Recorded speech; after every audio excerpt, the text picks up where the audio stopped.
ఇంద్రగోపపరిక్షిప్తస్మరతూణా భజంఘికా గూఢగుల్ఫా కూర్మపృష్టజయిష్ణు ప్రపదాన్విత.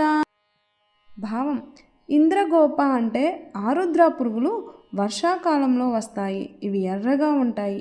వాటికంటే ఎర్రనైన, అలాగే మన్మధుని అంబుల పొదితో సమానమైన కాలిపిక్కలు కలది ఆ అమ్మవారు అని మొదటి నామంలో చెప్పడం జరిగినది.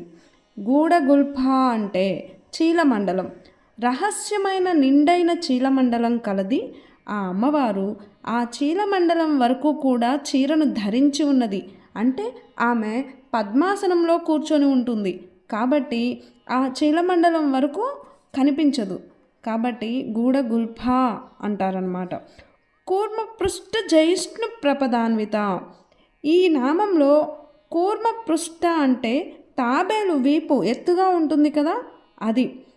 ఇక్కడ కూర్మపృష్ఠ జయిష్ణు రెండు పదాలను విడివిడిగా పలకకూడదు. నామంలో చాలా పొరపాటు అవుతుంది, అపరాధం అవుతుంది అనమాట.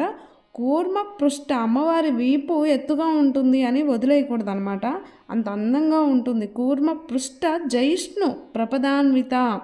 అలా తాబేలు వీపు ఎత్తుగా ఉంటుంది. అలా అమ్మవారి పాదాలు ఉన్నాయట. అలాగే మృదువుగా కూడా ఉన్నాయి.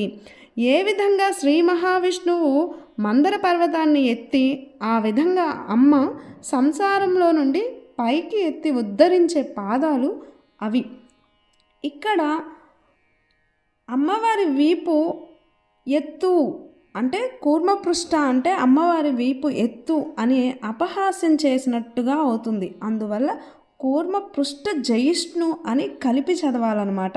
అర్థం తెలుసుకొని చదివినట్లయితే ఎక్కడ ఆపాలి ఎక్కడ ఆపకూడదని ఈ మంత్రంలో తెలుస్తుంది. ఇక ఈ సమస్త లోకానికి అమ్మవారి పాదాలు రక్షణ